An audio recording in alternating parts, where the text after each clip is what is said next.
33 வருஷம். 1992ல ஜாயின் பண்ணேன். 1989ல டெல்லியில வேற துறையில இருந்தேன். 92 ஜூலைல பூனால ஜாயின் பண்ணேன். 10 வருஷம் அங்க முதல்ல ஒர்க் பண்ணியிருந்தேன். அதுக்கப்புறம் வந்து டெல்லிக்கு ட்ரான்ஸ்ஃபர் ஆச்சு. டெல்லியில இருந்தேன். திருப்பி 2004ல இங்க வந்தேன். 2004ல் இருந்துட்டு பிறகு 2000 அதிலிருந்து தொடர்ந்து பணியாற்றி இந்த துறையில பல டிவிஷன்ஸ் இருக்கு.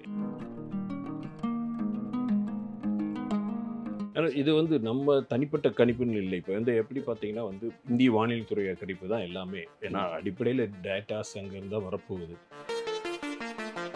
சன்லைட் உள்ள பூமியில் வந்து விழுந்தபோது அதுதான் எல்லாத்துக்கும் டிஸ்ட்ரிபியூட் ஆகுது. நமக்கே சென்னை எடுத்துக்கிட்டிங்கன்னா 1940 இருந்த சென்னை கிடையாது. இப்போ எவ்வளோ எக்ஸ்பேண்ட் ஆயிருக்கு. அப்போ நிறைய இடங்கள்ல வந்து ஒரு தோப்புகள் க்ரீனரி நிறைய இருந்திருக்கும். இப்போ நீங்கள் வந்து செயற்கைக்கோள் படங்கள் மூலமாக கடந்த 20-30 வருடங்களுடைய படங்கள் எடுத்து பார்த்தீங்கன்னா கிராஜுவலாக பார்த்தா நம்ம எல்லாருக்குமே தெரிஞ்ச விஷயம் தான். இப்போ நிறைய இடத்துல இருந்த க்ரீனரி போர்ஷன்ஸ் எல்லாம் போயிட்டு பில்டிங்ஸ் வந்தாச்சு.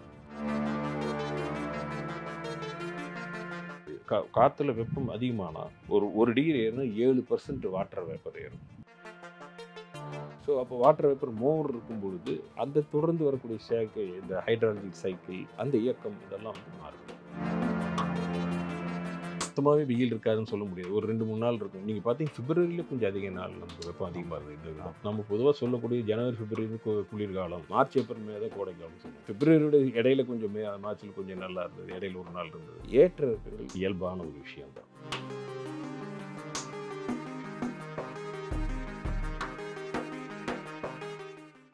வாவ்தமிழா நேயர்களுக்கு வணக்கம். இந்திய வானிலை ஆய்வு மையத்தின் தென்மண்டல முன்னாள் தலைவர் பாலச்சந்திரன் அவர்கள் நம்முடைய இருக்கிறார். வணக்கம் சார். வணக்கம் சார். உங்களுக்கு எப்படி சார் அந்த வானிலையில் ஆர்வம் வந்துச்சு?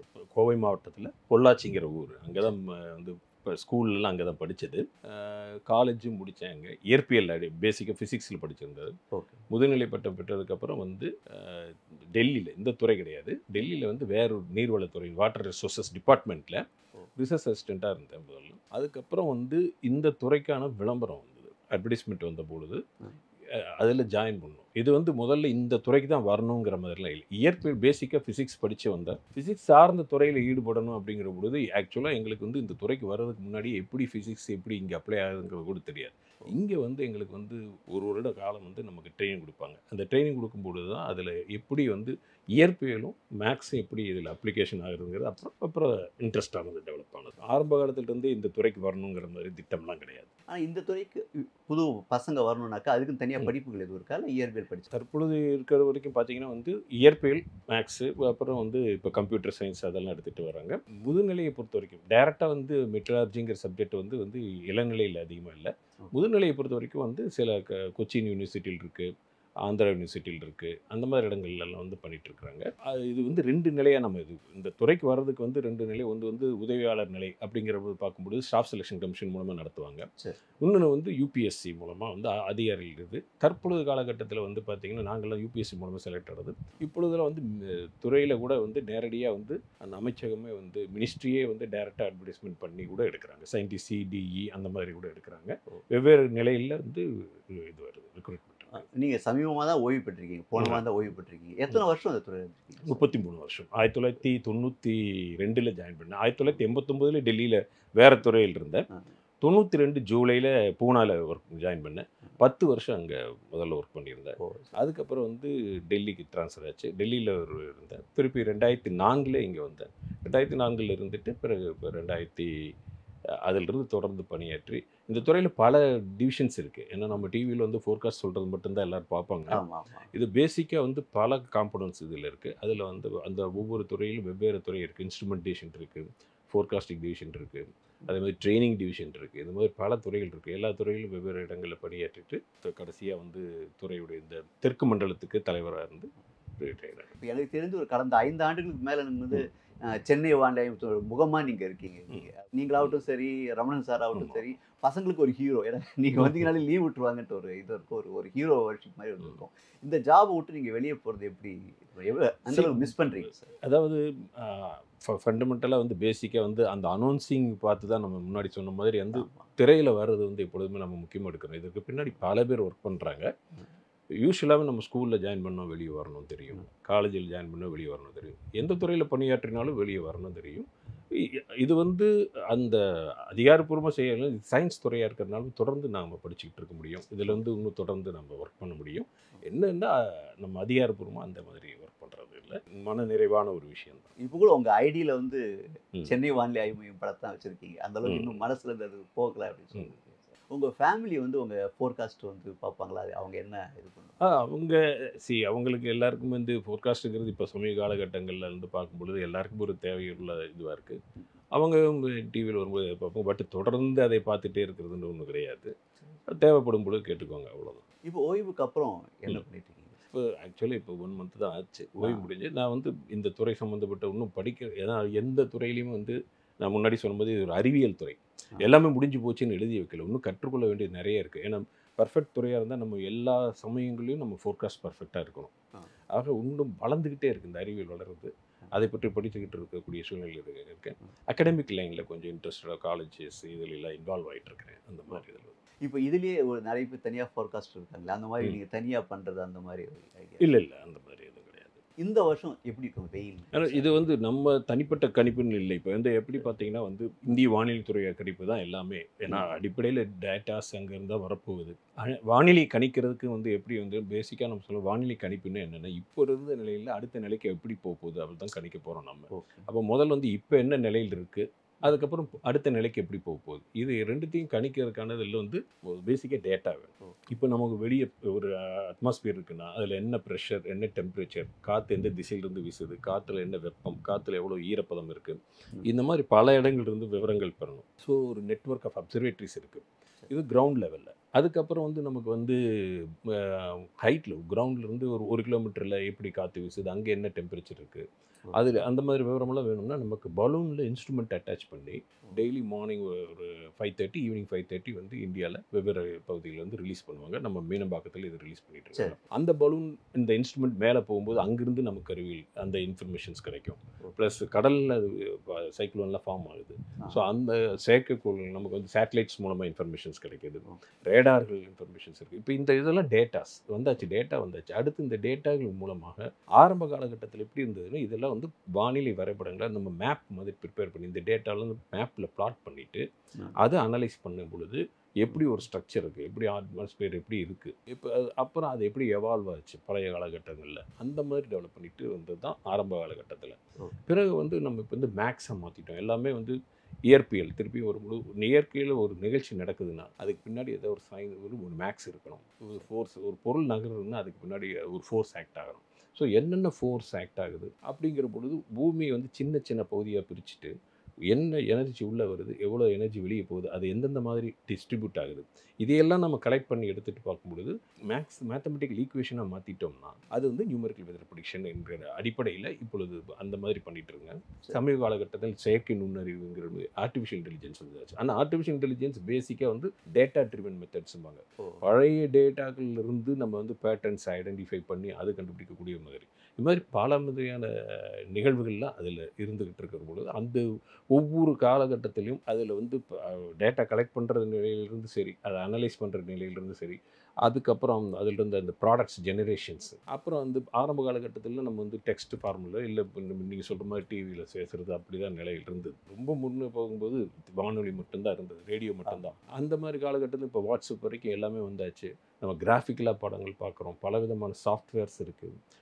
எல்லாம் டெவலப் ஆகும் பொழுது இந்த துறை வளர்ந்துகிட்டே வருது. இப்போ ஒரு பேசிக் டவுட்ஸ், இப்போ மழையை பொறுத்த வரைக்கும் மழை அளக்கிறதுக்கு ஒரு மழைமானி ரெயின் கேஜ் இருக்குது. வெயில் எப்படி டெம்பரேச்சர்? வெயில் வந்து டெம்பரேச்சர் தான், மேக்ஸிமம் டெம்பரேச்சர் எப்படி போயிருக்கு அதை வந்து நமக்கு வந்து யூஸ்வலாக வந்து ஒரு வெயில் ஏறும்பொழுது நமக்கு காற்றுடைய வெப்பம் நிலை உயரப்போகுது. இல்லை பேசிக் என்னக்கா, இப்போ உடம்புல என்ன டெம்பரேச்சர் நம்ம தெர்மாமீட்டர் இது எப்படி? இதுவும் அதே தான், இதே தெர்மாமீட்டர் மாதிரி கான்செப்ட் தான், இதே தெர்மாமீட்டர் கான்செப்ட் தான். இதை வந்து எலக்ட்ரானிக்கலாக மாறும் பொழுது செமிகண்டக்டர் ரெசிஸ்டன்ஸ்னு சொல்லுவாங்க. இது வந்து ரெண்டு இப்போ எல்லாத்துலேயும் மாடல் எலக்ட்ரானிக் எக்யூப்மெண்ட்ஸும் வருது, இந்த பேசிக்காக ஓல்டு எக்யூப்மெண்ட்ஸ் இருக்கிற மாதிரி. தெர்மாமீட்டர் அதே தான், உங்களுக்கு உடம்புக்கு மெஷர் பண்ணுற மாதிரியே தான். காற்று வெப்பநிலை ஏறும் பொழுது அந்த வெப்பநிலைக்கு ஏற்ற மாதிரி மெர்க்குரி எக்ஸ்பேண்ட் ஆகுது.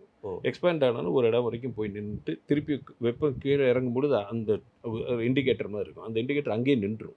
நம்ம இது கீழே இறங்கி வரும், அந்த இண்டிகேட்டர் எவ்வளோ தூரம் மேக்ஸிமம் போயிருக்குன்னு தெரிஞ்சுட்டு அதுலேருந்து மேக்ஸிமம் டெம்பரேச்சர்ஸ் பார்க்கணும். இது வந்து அளவீடு செய்யக்கூடிய ஒரு மெத்தட். இப்போ பொதுவாகவே மே மாதம் தான் வெயில் அதிகமாகுவாங்க. ஆனால் இப்போ ஏப்ரல்லேயே வந்துட்டு பல இடங்களில் 100 டிகிரி தாண்டி வெயில் இருக்குது. அதே ஒரு சில இடங்களில் மழையும் பெய்யுது. என்ன ரீசன்? இப்போ வெயில் சமீப காலமாக அதிகரிக்கிறதுக்கு என்ன ரீசன்? பொதுவாகவே நம்ம வந்து எல்லாருமே பேசிகிட்டு இருக்கோம் குளோபல் வார்மிங்கிற கான்செப்ட் சொல்கிறோம். கிளைமேட் சேஞ்சுங்கிறத கூட ஒன்று சொல்லிட்டு இருக்கோம். அது ஒரு 1980 அதுக்கு முன்னுக்கிட்ட காலகட்டத்திலிருந்து நம்ம எக்ஸ்பேன்ஷன் நடந்துக்கிட்டே இருக்கக்கூடிய போது நம்ம இண்டஸ்ட்ரியலைசேஷன் நடக்குது. சுற்றுப்புற சூழ்நிலையில் மாற்றுறோம். அந்த மாற்றங்கள் நிகழும் பொழுது அதனால் ஏற்படக்கூடிய எல்லாம் ஒரு அட்ஜஸ்ட்மெண்ட் ப்ராசஸ் தான். சன்லைட் உள்ள பூமியில் வந்து விழுந்த போது அதுதான் எல்லாத்துக்கும் டிஸ்ட்ரிபியூட் ஆகுது. இங்கே இருக்கக்கூடிய நம்ம காலகட்டம் இப்போ நமக்கே சென்னை எடுத்துக்கிட்டிங்கன்னா ஒரு 1940 இருந்த சென்னை கிடையாது. இப்போ எவ்வளோ எக்ஸ்பேண்ட் ஆகிருக்கு. அப்போ நிறைய இடங்களில் வந்து ஒரு தோப்புகள் க்ரீனரி நிறைய இருந்திருக்கும். இப்போ இன்றைக்கி வந்து செயற்கைக்கோள் படங்கள் மூலமாக கடந்த 20-30 வருடங்களுடைய படங்கள் எடுத்து பார்த்தீங்கன்னா கிராஜுவலாக பார்த்தா நம்ம எல்லாருக்குமே தெரிஞ்ச விஷயம் தான் இப்போ பேசுகிறோம். நிறைய இடத்துல இருந்த க்ரீனரி போர்ஷன்ஸ் எல்லாம் போயிட்டு பில்டிங்ஸ் வந்தாச்சு. அப்புறம் வாட்டர் பாடிஸ் எல்லாம் போயிட்டு வந்து வாட்டர் இது சொல்கிறாங்க. இந்த மாதிரி மாற்றங்கள் லோக்கல் சேஞ்சஸ் வரும் பொழுது முதல்ல அந்த சன்லைட் விழுந்தது வந்து சாயிலில் விழுந்தது, இல்லைன்னா ஒரு க்ரீனரி பார்ட்டில் விழுந்தது. இப்போ வந்து எல்லாமே காங்க்ரீட் மேலே விழுது. ஸோ காங்க்ரீட் இது இருக்கும் பொழுது உங்களுக்கு அப்சார்ப்ஷன் மாறும், அதனுடைய ரிஃப்ளெக்ஷன் ப்ராப்பர்ட்டிஸ் மாறும். அப்போ மரம் அந்த இலைகள் இழுத்துடும். அந்த மாறுது. மரம் இருந்த இடத்துக்கும் காங்கிரீட் இருந்த இடத்துக்கும் டிஃப்ரென்ஸ் இருக்கு இல்லையா? அது மாதிரி ஒவ்வொரு பொருளும் அதனுடைய தன்மைக்கு ஏற்ற மாதிரி வெப்பத்தை உள்வாங்கும். அப்போ அதனுடைய தன்மை மாறும் பொழுது டெம்பரேச்சர்ஸ் மாறும். டெம்பரேச்சர் மாறினா எல்லாமே அதை தொடர்ந்து தான் டென்சிட்டி மாறுது, காற்றினுடைய ப்ரெஷர் மாறுது, விண்டு மாறுது. இந்த மாதிரி எல்லாம் ஒன்று விட்டு ஒன்று தொடர்ந்து இருக்கிறதுனால மாற்றங்கள் நிகழ்ந்து கொண்டே வருது. இதில் 2 விஷயம் ஒன்று இருக்குது. ஒன்று வந்து டைனமிக்ஸ், அதாவது இன்டர்னல் டைனமிக்ஸ், எக்ஸ்டர்னல் இன்ஃப்ளூயன்ஸும்பாங்க. உள்ளேயே மாற்றம் நமக்கு சொல்லக்கூடியது ஒரு அதிலிருந்தே இயற்கையாகவே மாற்றங்கள் இருக்கும். அது ஏன் என்னன்னு தெரியாத ஒரு தொடர்ந்து அதை ஆய்வு செஞ்சுக்கிட்டு இருக்காங்க. மற்றது வந்து வெளிப்புறத்தில் நாம் செய்யக்கூடிய சேஞ்சஸ், நம்ம வெளியே செய்ய சேஞ்சஸ் வரும்பொழுது அந்த சேஞ்சஸ்னால் ஏற்படக்கூடிய இது 2ம் கலந்ததுனால உங்களுக்கு வெப்பங்கள் மாறிட்டே வரும்பொழுது ஒவ்வொரு பகுதியில் மாற்றங்கள் வரும்பொழுது சில பகுதியில் நமக்கு அதிக வெப்பமாகும், சில பகுதியில் வந்து மாற்றங்கள் நிகழ்கிறது. இது வந்து மழையும் பெய்யும். ஆமாம், இது வந்து கோடை மழை எல்லாமே வந்து சேஞ்சஸ் இடம் மாறி மாறக்கூடியது. ஒரு இடத்துல பெய்யக்கூடிய மழையோட அளவு மாறக்கூடியது பார்க்குறோம். இப்போ 2015 பார்த்தீங்கன்னா வந்து அப்போ சொல்லும் பொழுது 30 சென்டிமீட்டர் 24 மணி நேரத்தில் மழை பெஞ்சிக்கிட்டே இருந்தது. ஆனால் இப்போ 21 பார்த்தீங்கன்னா 21 சென்டிமீட்டர் 4 மணி நேரத்தில் பெய்கிறதுல பார்க்கலாம். இப்போ சமீப காலத்தில் குறுகிய காலகட்டத்தில் வந்து ஷார்ட் இன்டர்வலில் ரொம்ப இன்டென்ஸ் ரெயின்ஃபால்லாம் பார்க்குறோம். நம்ம வந்து வார்மிங் இருந்ததுனால வார்மர் குளோபலில் பார்த்தீங்கன்னா எல்லா இடத்துலையுமே டெம்பரேச்சர்ஸ் அதிகமாகிட்டே இருக்கும்போது அட்மாஸ்பியரில் ஒரு இயக்கம், அது ஒரு டைனமிக்ஸுங்கிற பொழுது இதனால் கூட மாற்றங்கள் ஏற்படுது. ஸோ அந்த மாற்றங்களில் வேறு முன்னே இருந்த மாதிரி இருந்ததை விட இப்போ அதிகமாக இருக்கக்கூடிய காற்றுல வெப்பம் அதிகமானால் ஒரு டிகிரி ஏறுனா 7% வாட்டர் வேப்பர் ஏறும். ஸோ அப்போ வாட்டர் வேப்பர் மோர் இருக்கும் பொழுது அந்த தொடர்ந்து வரக்கூடிய இந்த ஹைட்ராலஜிக் சைக்கிள், அந்த இயக்கம் இதெல்லாம் வந்து மாறுபடும்.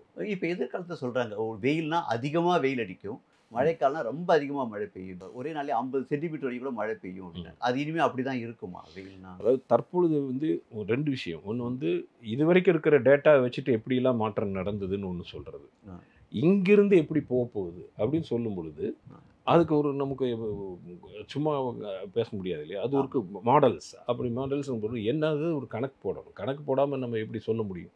அது இப்போ நீங்கள் சொல்கிறீங்க அந்த 50ங்கிற நம்பர், அது 30 கூட இருக்கலாம், 20 கூட இருக்கலாம். இந்த 50ங்கிற டிகிரியோ எதுவோ அந்த நம்பர் எப்படி கொண்டு வந்தாங்கன்னா கிளைமேட் மாடல்ஸ். எப்படி ஒரு பெரிய பில்டிங் பண்ணுறதுக்கு முன்னாடி சின்ன இது பண்ணுறாங்களோ, மாடல்ஸ் எல்லாம் பண்ணுறாங்களோ, அதேமாதிரி நம்மளுடைய அட்மாஸ்பியரில் நடக்கக்கூடிய எல்லா விஷயங்களையும் ஒரு மாடலாக கொண்டு வந்துட்டோம்னா அதில் நமக்கு ஏற்ற இறக்கங்களை வச்சு நம்ம கணிக்கலாம். இப்போ வந்து ஒரு உதாரணத்துக்கு வந்து பார்க்குறோம், இப்போ நமக்கு இமயமலை அங்கே இருக்குது. இமயமலை அங்கே இருக்கிறதுனால இங்கே வெதர் மாறுது. இப்போ வந்து அங்கே இல்லைன்னா வெதர் மாறுமா, இல்லை அப்படியே இருக்குமா அப்படிங்கிற ஒரு கேள்வி வந்ததுன்னா ஒரு செட்டு சொல்லுவாங்க, சார் அது அங்கே இல்லைன்னா மாறும் சார்ன்றாங்க. இன்னொருத்தர் சொல்கிறோம் அது மாறாதுன்னு சொல்கிறோம். இப்போ இங்கே நமக்கு வந்து பீச் இருக்குது. இந்த பீச் இங்கே இல்லைன்னா சென்னையோட டெம்பரேச்சர் மாறுமா மாறாதா? நீங்கள் என்ன நினைக்கிறீங்க? நீங்கள் மாறுன்னு சொல்கிறீங்க, நான் மாறாதுன்னு சொல்கிறேன். இப்போ இந்த கேள்விக்கு அறிவுபூர்வமாக எப்படி ஆன்சர் சொல்ல முடியும்? இப்போ அங்கே அந்த பீச் இருக்குது, அந்த கடல் இருக்குது. அந்த கடல் இருக்கிறதுனால என்ன இருக்குதுன்னு உங்களுக்கு தெரியுது. கடல் இல்லைன்னா என்ன ஆகுதுன்னு பார்க்குறதுக்கு அப்போ கடல் முழுசாக எடுத்துடணும். ஆனால் ஃபிசிக்கலாக எடுக்கக்கூடிய சான்ஸ் இல்லை. நடக்கும், அதை எடுத்துகிட்டு பார்க்கணும், நான் மாறுதா மாறலையான்னு பார்த்துட்டு முடிவுக்கு வரணும். அதே மாதிரி ஹிமாலயன் வந்து கட் பண்ணி எடுத்து எங்கேயாவது தள்ளி வச்சுட்டு மாறுதா மாறலையான்னு பார்க்கணும். ஆனால் இது முடியாது. அப்போ என்ன பண்ணணும்? அதுதான் மேத்தமெட்டிக்கல் மாடல்ஸ். அது நடக்கக்கூடியதை இயற்கையில் நடக்கக்கூடியதை நம்ம மேக்ஸாக மாற்றிட்டா, கணிதமாக மாற்றிட்டு அந்த கணக்கு போட்டு இப்போ நம்ம நம்ம முன்னாடி சொன்ன பார்த்தீங்கன்னா டேட்டா எடுத்து ஒரு ஒரு படம் கொண்டு வரும், மேப்பை கொண்டு வரும். அதே டேட்டா எடுக்காமல் கணக்கு போட்டு ஒரு மேப்பை கொண்டு வரேன். இப்போ ரெண்டும் ஒரே மாதிரி கிட்டத்தட்ட இருந்தால், ஓகே இது டேட்டா எடுத்து வந்த படம், இது கணக்கு போட்டே சொல்ல வந்த படம். அப்போனா நான் டேட்டா எடுக்காமல் கூட இந்த கணக்கை வச்சுக்கிட்டு இப்போ இதில் ஏற்றலாம் இறக்கலாம், அந்த கணக்கை வந்து நம்ம மாற்றி பார்க்கலாம், இன்னும் டெம்பரேச்சர் என்ன ஆகுதுன்னு பார்க்கலாம். அப்போ அதிலிருந்து நான் சொல்லணும் எதிர்காலத்தில் என்ன நடக்கலாம்ட்டு. ஆனால் அந்த சொல்கிறது வந்து ஈஸி, அந்த கணக்காக மாற்றுறது அப்படி இருந்தால் எல்லா கணக்கும் கரெக்டாக தானே இருந்திருக்கணும். அந்த முயற்சி நடந்துகிட்டு இருக்கு. கிளைமேட் மாடல்ஸுங்கிற அடிப்படையில் தான் எதிர்காலத்தில் என்னென்ன நடக்கும் அப்படிங்கிறது சொல்கிறாங்க. பட் எல்லா மாடல்ஸுக்கும் அடிப்படையில் இன்னொரு எல்லை இருக்கும். என்னென்னா அசம்ஷன்ஸ். நம்ம வந்து செய்தித்தாள்கள் மற்றதுலையும் பார்த்தீங்கன்னா இது உருகும் அந்த மாதிரி ஒரு செய்திகள் மட்டும் போட்டிருப்பாங்க. அது வந்து அந்த எந்த ஆய்வுகளுடைய எண்டு ரிசல்ட் மட்டும் சொல்லக்கூடியது. அந்த ஆய்வுகளுக்கு எல்லா ஆய்வுகளுக்கும் அடிப்படை ஆரம்பத்தில் பார்த்தீங்கன்னா லெட்டுன்னு ஒரு மாதிரி அது மாதிரி வச்சுருக்கலாம். சில கண்டிஷன்ஸ் எல்லாம் நம்ம இப்படி வச்சுக்கிட்டு இருந்தால் இது மாதிரி நடக்கும்ட்டு. இப்போ உதாரணத்துக்கு பார்த்தீங்கன்னா சில ஒரு 20-30 வருஷங்களுக்கு முன்பு பார்த்தீங்கன்னா ஒரு 20 இயர்ஸ்க்கு முன்னாடிலாம் பார்த்தீங்கன்னா பூத் இருந்தது. பூத்தில் தான் போய் ஃபோன் பண்ணுவாங்க. எல்லாருமே ஃபோன் பண்ணுறதெல்லாம் இருந்தது. அப்போது ஒருத்தர் வந்து ஒரு பிஸ்னஸ் நடத்துகிறான்னு வைங்க. அவர் வந்து நான் இப்போ 4 பூத் வச்சுருக்கேன், இது இப்போ வந்து இவ்வளோ சம்பாதிக்கிறேன். இப்போ நான் எவ்ரி இயர் நான் ஆட் பண்ணிகிட்டே போனேன்னா இப்போ 2025 நான் இவ்வளோ சம்பாதிப்பேன்னு ஒரு கால்குலேஷன் போடலாம். அவர் என்ன அசம்ஷன் பண்ணுறாரு, மக்கள் தேவை வந்துக்கிட்டே இருக்கும், நிறைய ஃபோன் இது தேவைப்படும் அப்படிங்கிற பொழுது நான் இன்றைக்கி 4 பூத் வச்சுருக்கேன் அதனால் இப்படி ஏறும். அப்போ மொபைலுங்கிறது வரப்போகுதுங்கிறத அவர் திங்க் பண்ணவே இல்லை. இப்போ அந்த பூத்தில் எங்கே போச்சுன்னு தெரியாது, யாருக்குமே தெரியாது. ஸோ அந்த லெட்டு வச்சுருக்கோம் பாருங்களா, அந்த இது மாறாமல் இருந்தால், மொபைலுங்கிற கான்செப்ட் மாறாமல் இருந்தால் இந்த இதெல்லாம் நீங்கள் வந்து அறிவியல் அந்த ஒரிஜினல் கிளைமேட் சேஞ்சுடைய ரிப்போர்ட்ஸ் எடுத்து படித்து பார்த்தீங்கன்னா எல்லாத்துலேயுமே சினாரியோன்னு ஒன்று இருக்கும். பிஸ்னஸ் ஆஸ் யூஷுவல் இப்போ நடந்துட்டு இருக்கிற மாதிரியே நீங்கள் எந்த சேஞ்சும் பண்ணாமல் இருந்தால் எதிர்காலத்தில் இப்படி தான் நடக்கும். ஆனால் அதற்கு பதிலாக புதிய கண்டுபிடிப்புகளோ ஏதோ வந்துருச்சுன்னா இந்த மாற்றங்கள் அதனால் மாற்றங்கள் நிகழ்வதற்கு ஒரு தயார் நம்ம இருக்க வேண்டியது தான்.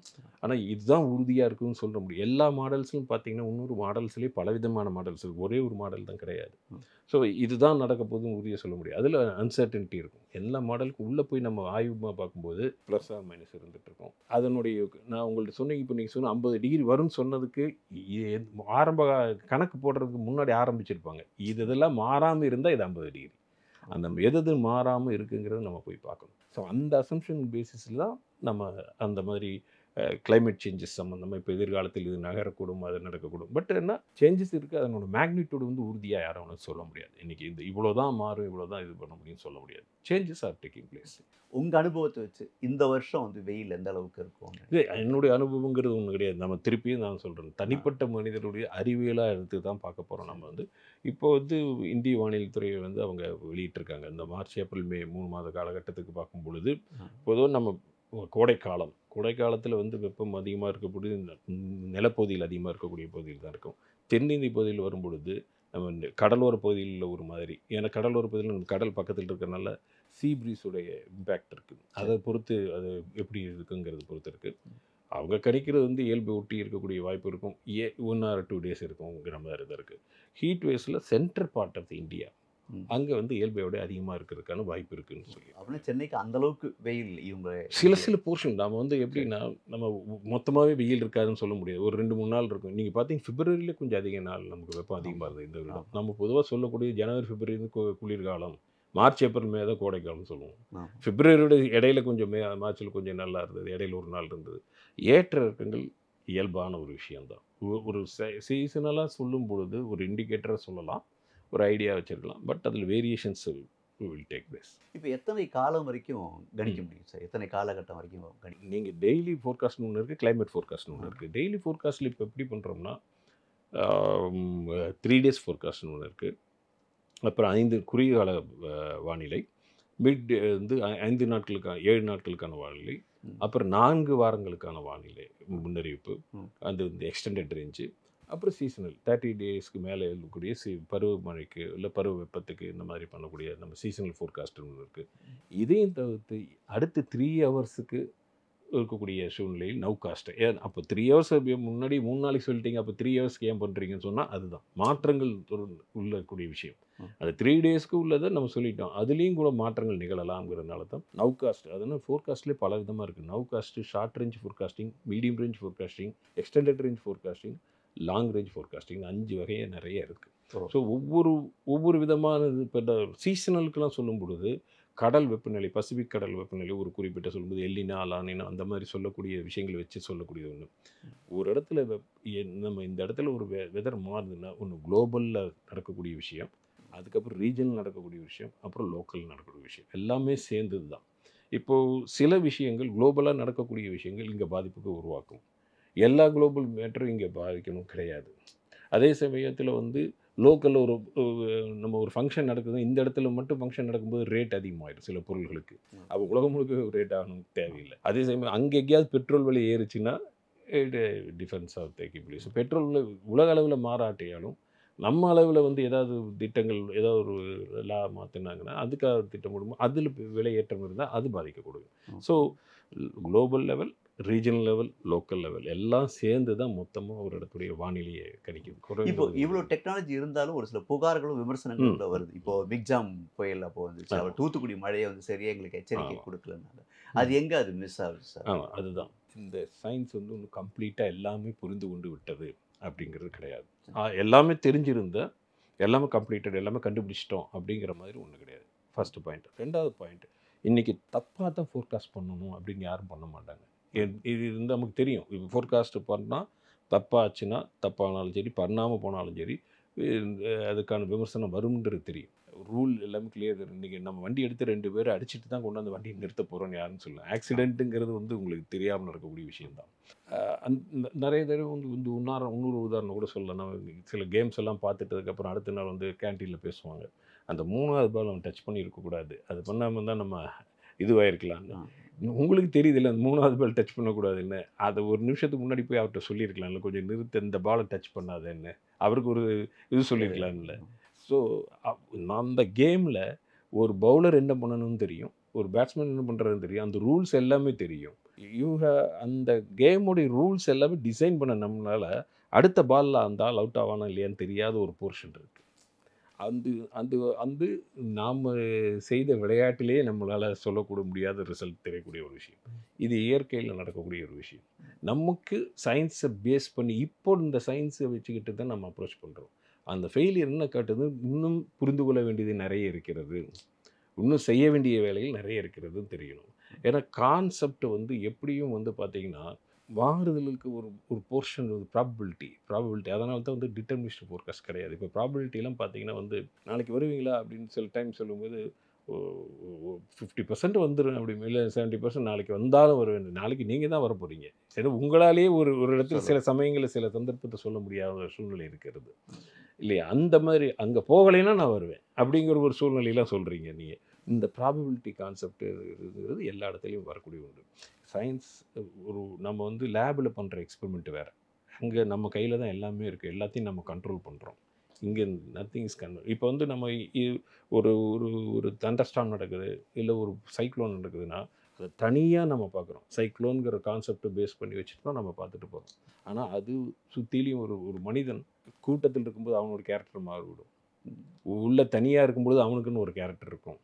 அவன் அந்த கேரக்டர் உள்ளவன் கூட்டத்தில் போனாலும் மாறுறதுக்கு சான்ஸ் இருக்குது. கூட்டம் எப்படி இருந்தாலும் நான் என்னோடய கேரக்டர் மாற்ற மாட்டேன்றது ஒன்று இருக்குது. பல விதமான பெர்மிட்டேஷன் காம்பினேஷன்ஸ் இருக்குது. ஸோ அந்த பர்டிகுலர் சைக்ளோன் வரும்பொழுது அதனால தான் எல்லா சைக்ளோன் ஒன்றா இருந்தாலும், எல்லா மனிதர்களும் ஒன்றா இருந்தாலும் எல்லாருக்கும் நேச்சர் மாறுபடுறதுனால அந்த சைக்ளோன் எந்த என்விரான்மெண்ட்டில் இருக்குது அந்த என்விரான்மெண்ட்டோடய அது இன்ட்ராக்ட் பண்ணிக்கிட்டே இருக்குது. நம்ம வந்து அதை ஒரு அயன் கர்டன் போட்டு க்ளோஸ் பண்ணி நிறுத்தி வைக்கல. ஸோ இன்ட்ராக்ஷன் சைட்லேருந்து நடக்குது, மேலேருந்து நடக்குது. நிறைய ப்ராசஸ் ஆர் டேக்கிங் பிளேஸ். எல்லாத்தையும் நம்ம கம்ப்ளீட்டாக இன்னும் அண்டர்ஸ்டாண்ட் பண்ணலை. அதுதான் அது. அப்படி இருக்கும் பொழுது சில சமயங்கள் கணிப்புகள் நினைத்த மாதிரி இதுவாகக்கூடிய சூழ்நிலை, நம்ம எதிர்பார்த்த மாதிரி நடக்காமல் போகலாம். சொல்ல கணிப்புகளும் இதுவாக போகலாம், சொல்லாததும் நடக்கலாம். இதுதான் இப்போ நிலைமை. இப்போது அன்புமணி ராமதாஸ் ஒரு ஸ்டேட்மெண்ட், நியூயார்க்லாம் வந்து எப்போ மழை ஸ்டார்ட் ஆகும் நீக்குன்னு துல்லியமாக சொல்கிறாங்கன்னு. அவங்ககிட்ட இன்னும் சேட்டலைட்ஸ் அதிகமாக இருக்குது, அது ஒரு காரணமா சார்? இல்லை, டெக்னாலஜி என்பதை வந்து நீங்கள் வந்து மிக்ஸ் பண்ணிக்கூடாது. டெக்னாலஜி இருக்கலாம், டெக்னாலஜிங்கிறது வேறு. பட் நம்ம அங்கேயும் ரேடார் இருக்குது, இங்கேயும் ரேடார் இருக்குது, அங்கேயும் சேட்டலைட் இருக்குது, இங்கேயும் சேட்டலைட் இருக்குது, அங்கேயும் இதே மாதிரி சர்ஃபேஸ் அப்சர்வேட்டரி தான், இங்கேயும் சப்சர்வேட்டரி தான், பலூன்ஸ் தான். இப்போ பேசிக்காக ஒன்று புரிஞ்சுக்கணும், நமக்கும் அவங்களுடைய ஏரியாவுக்கும் பூமி வந்து நமக்கு எல்லாருக்குமே தெரியும் ஒரு பந்து மாதிரி இருக்கக்கூடியது. நாம் ஈக்குவட்டரியல் பகுதியில், நிலநடுக்கோட்டு பகுதியில் இருக்கிறோம். இந்த லைட் இப்படி வந்து விழுதுன்னு நேராக விழுகும் பொழுது நிறைய லைட் விழுகும். இதே ஒரு பால் இப்படி வச்சிங்கன்னா அந்த மேலே போக ஸ்லைடாக தான் அந்த லைட் போய் விழுகும். சன் அப்படி தான் விழுகுது. பூமியோட அமைப்பை பொறுத்த வரைக்கும் நம்ம ஈக்குவட்டரியல் ரீஜனில் இருக்கணும், அவங்க மிட் லாட்டிடியூட் ரீஜனில் இருக்காங்க. பேசிக்காக நம்மளோடது எல்லாமே கன்வெக்ஷன் பேஸ்டும்பாங்க. அதாவது இந்த சூடாகி இந்த ஏர் டெவலப் ஆகி இந்த ஹீட்டுனால ஏற்படக்கூடிய விஷயம்.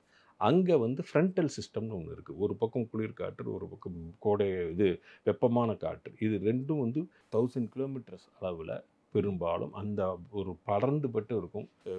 15-20 கிலோமீட்டர் ஹைட்டுக்கு ஒரு பக்கம் ஃபுல்லாக கோல்டு. இப்போ நீங்கள் இப்போ ஒரு கற்பனையாக இங்கேருந்து நம்ம வந்து ஃப்ளைட்டில் கிளம்பி அப்படியே நேராக அண்டார்டிகா நோக்கி போகிற போது ஒரு பர்டிகுலர் இடத்துல நடுவில் நின்று இப்படி பார்த்தீங்கன்னா ஒரு பக்கம் ஃபுல்லாக வார்மாக இருக்கும், ஒரு பக்கம் ஃபுல்லாக கோல்டாக இருக்கும். இது 2 சந்திக்கக்கூடிய அந்த பகுதி அது வந்து டைனமிக்ஸ் பேஸ்டாக இருக்கும் பொழுது அங்கே சக்ஸஸ் ரேட் அதிகம். ஆனால் ஃபெயிலியர் நிறைய இருக்குது. இங்கே எல்லாருமே பொதுவாக சொல்கிறது, நான் அங்கே போயிருந்தேன், அங்கே 5 மணிக்கு நிற்கும்னு சொன்னாங்க, 5 மணிக்கு. அங்கே இருக்கக்கூடிய அனைத்தும் நாங்கள் வந்து சயின்டிஃபிக்காக பார்த்திங்கன்னா எங்கிட்ட நிறைய டாக்குமெண்ட்ஸ் வச்சுருக்கேன் நான். அவங்கள்ட்ட ஃபெயிலியர் இருக்குது, இன்ஃபேக்ட் நான் வந்து நேஷ்னல் ஹரிக்கேன் சென்டருக்கு நான் அங்கே போன பொழுது ஒரு புயல் அங்கே வந்து அவங்களோட எதிர்பார்த்த மாதிரி அப்போ வந்து அவங்க இது மெக்சிகோவுக்கு போகும்னு எதிர்பார்த்துட்டு இருந்தாங்க. அவங்க ஃபோர்காஸ்ட் எல்லாமே மெக்சிகோவுக்குள்ளார போகும்போது அது வந்து ஃபுல்லாகவே அட்லாண்டிக்கில் உள்ள கடலுக்குள்ளார போச்சு. அந்த டயத்தில் நான் ஒரு ஆய்வு அந்த இதுக்காக வேண்டி மீட்டிங்காக நான் போயிருந்தாங்க. அந்த நேஷ்னல் ஹரிக்கேன் சென்டர் யூஎஸில் அங்கே இருந்த பொழுது அவங்களோடு பேசிகிட்டு இருக்கும் பொழுது, ஏன் இந்த மாதிரி ஜாக்வின் இந்த மாதிரி இதுவாச்சு, இந்த சைக்ளோன் இப்படி போச்சு அப்படிங்கிற பொழுது பார்த்தீங்கன்னா அவங்க சயின்டிஃபிக்காக எதாவது சொல்லுவாங்கன்னு எதிர்பார்த்த போது அந்த எக்ஸ்பிளைன் சென்டரில் சொல்லிட்டு தட் இஸ் நேச்சர்னார் 2 கை வச்சுட்டு. ஸோ நாம் வந்து ஜென்ரலாக சில time we are being carried out by over sweeping statements. அங்கே கரெக்டாக சொல்கிறாங்க, கரெக்டாக சொல்கிறது. சக்ஸஸ் ரேட் இருக்குது, ஃபெயிலியர்ஸும் இன்னும் இருக்குது.